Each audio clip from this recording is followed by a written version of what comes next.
and we're doing the inaugural interview for the Water Cooler podcast, which is conversations with local business owners with me, Nathan Evans, ActionCOACH Newcastle, to interview David Westerman from First National Real Estate in Toronto. Yeah, I'll add a little intro to it later. But so, David, talk to me.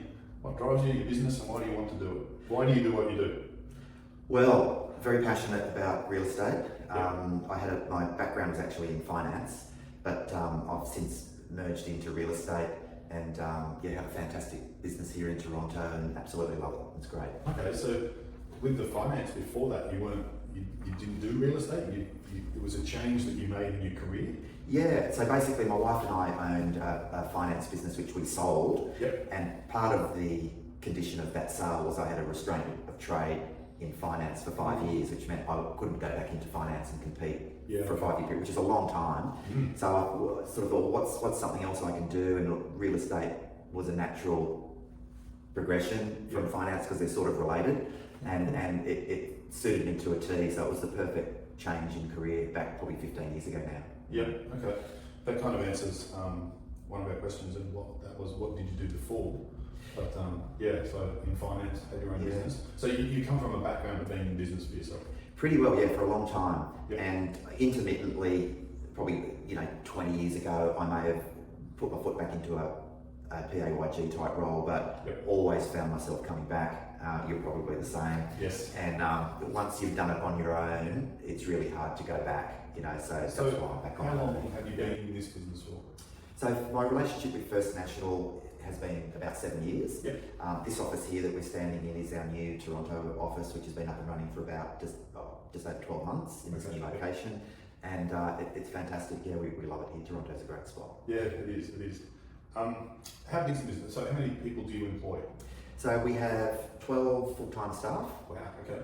So there's 3 full-time agents. There's operations. There's also property management, which is a big part of our business. So we have a fairly large property management portfolio, and we have about 4 staff that manage that portfolio internally here in the office. Yeah, amazing. Yeah. Okay. Probably bigger than I anticipated. 12 staff's quite a bit to manage and handle. Yes, and they're predominantly ladies, so I'm continuously being bossed around. I do have some moral support in Ken and Max, but no, we have a great team here. Really fantastic. Sounds like a real family-orientated sort of business. It really is, yeah, and that's the good thing about, I suppose, not having a massive business with 30 or 40 staff, in that 12 is a great number. We still treasure work-life balance and people have time to be with their family if they need to. We can cover people here, so it works really well. So, David, can you share like a pivotal moment or a major decision that significantly contributed to the business's success? Yeah, I think when we first launched, I really wanted the business to be, I don't want this business to be the biggest real estate business in Newcastle or in Toronto. Yep. So we don't want to be a cookie cutter sort of agent where it's on a sausage factory and we list your house and then we have to have it sold in 3 weeks. We love the fact that we're considered a boutique agency. Yep. We sell all sorts of properties. We sell $4 million waterfronts, and we sell little investment properties as well. Yep. But we keep a manageable number of properties here at any one time, and that's the decision I made really early, that we keep it small, keep it boutique, and we can look after and maintain good service and good quality sales and rentals. And that I imagine that leads to a lot of referrals. We do. The majority of the business that we get through our door is referred by past clients, and that's a real. It's a nice feeling when you get a phone call saying, my friend John sold with you, had a good experience, could you come and sell our place? It's a real compliment, and that's a nice thing to happen. It's a real testament to you and your team and the business, Yeah, look, we work really hard, and we all are like-minded, and we put the customer first and act for our vendors and our landlords, and everything else should look after itself. Yeah, great. So I was going to ask you, how do you effectively maintain or not a healthy work-life balance? And you mentioned it earlier that you guys as a whole are sort of fairly focused on that. Yeah, we are. And look, for me personally, look, we encourage the staff to look after themselves, and if they want to take a day off to be on their own or have a family day, no worries. We're really relaxed like that. And for me personally, it's just a not negotiable. I love to force myself to take a day off during the week to play golf. You know, I'll be out mountain bike riding when I can.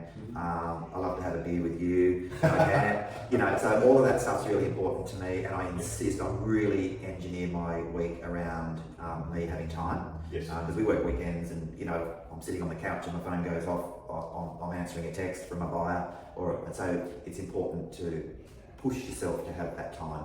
Yeah, I think a lot of the people I speak to that are successful at that have it blocked out in their diary, or it's defined, you know, in a way that they can't scrimp on that, they can't short sell themselves. That's right, and that's exactly right. And if you don't do it that way, then it's so easy to wake up on your day that you normally play golf and say, I've got these things going on, I really should look after. Look, no, I'll cancel golf and I'll look after that. Yeah. Whereas if you think ahead and you know you're playing golf tomorrow, then there's enough resources here to say, look, can we get this and this and this covered?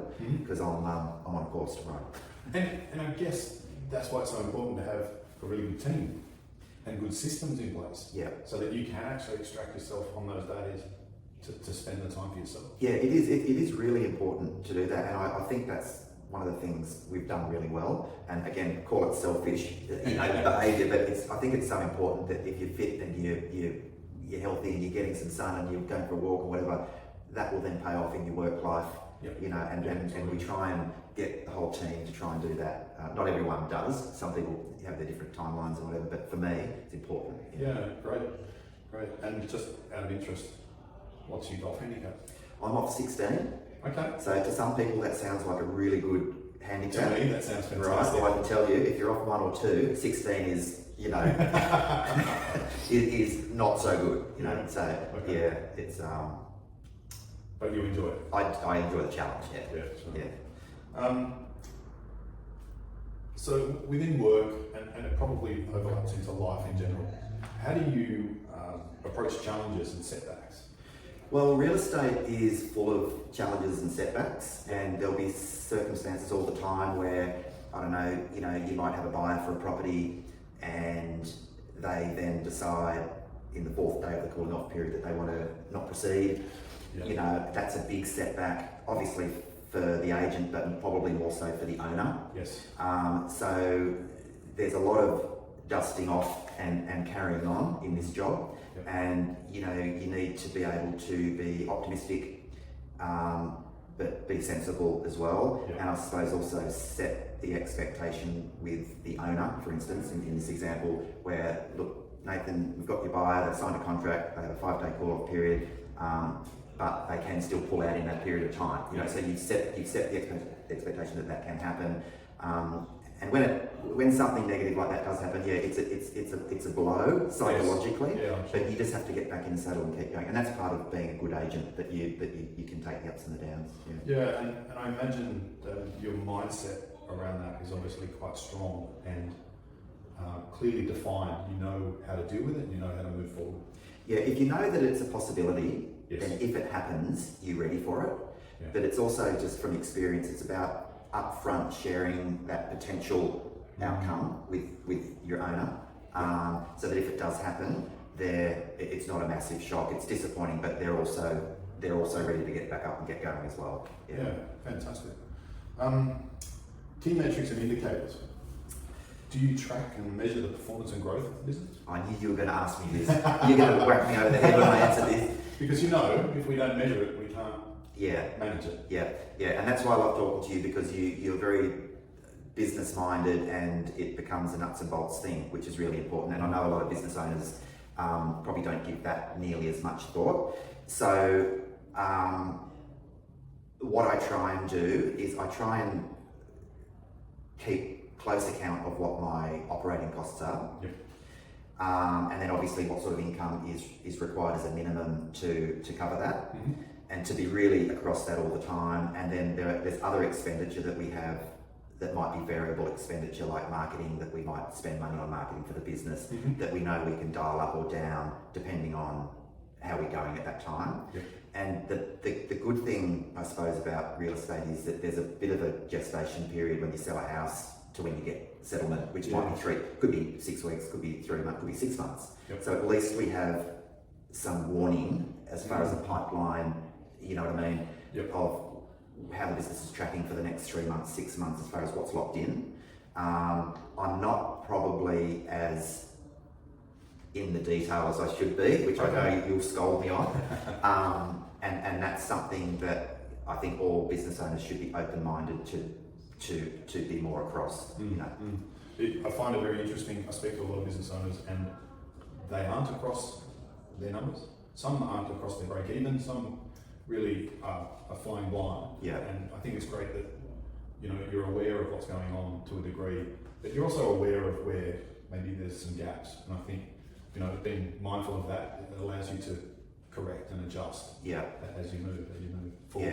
Yeah. No, that's true. Looking ahead for the business, goals and aspirations for the future, and how do you plan to achieve those?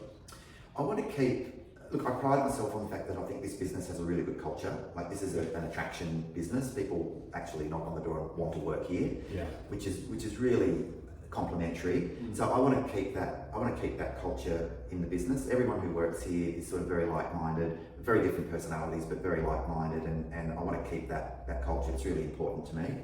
I don't want to grow to be the biggest agency at all. I'm really comfortable with where we are. We have a good size, we have a good solid rent roll that's a good asset to the business, and we're very well received from a selling perspective as well. I just want to keep that. That's my and I'm still a few years off retirement. I think I'll never retire. My wife will kick me out of home, I think, if I retired, because I'd be bored.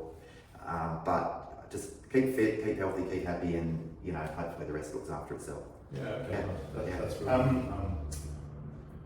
and last question, what's the one thing, that single piece of advice you give to anyone wanting to start a business, especially a real estate agent? Yeah. Well, I don't want anyone else starting any other real estate businesses, Nathan. Not here anyway. Not here, somewhere else. Not within 25 kilometre radius. Yeah. I think you have to live and breathe the idea of owning a business, and just be passionate, go to bed thinking about it, night and day, have a really clear vision and visualization of what that business is going to look like, even your logo or your shingle at the front, and just be, if you feel just so overwhelmingly passionate about it, whatever it is, you're going to do well, I reckon. It's the passion, and it's staying honest, staying humble, and doing the right thing by people, and then everything comes around. I love that, staying humble. I think I've seen it before. I've probably been guilty of it in a previous life, of that idea that I'm here, I've arrived. No, we don't want to get that far. We don't want to go there. It's staying humble and quite often I'll be walking through someone's house doing an appraisal or whatever, and you get a feel of real gratitude that this has been their family home. The kids have grown up there, and the kids have now left. They're wanting to sell, to downsize, all the memories and everything in that home, and they're relying on you. They're engaging you to sell that beautiful asset that's been memories for them, and that's a humbling moment, and you can't do anything but try and do your best for that person if they're giving you that opportunity. You know what I mean? Absolutely. It's a real community-minded spirit too that you have, obviously, and because I know you, I know that you have that, and I think it's a beautiful thing. And real estate being such a personal exchange, I think your attitude around it is quite fantastic. Well, look, I love it. I love what I do, and I'm just very lucky to be loving what I do. That's great. Well, David, thank you very much, Mr. Westerman. David Westerman, First National Real Estate Toronto. Thank you, Nathan. It's great, always good to catch up, and mate, can't wait to have that next beer with you one day. Sounds good. Cool.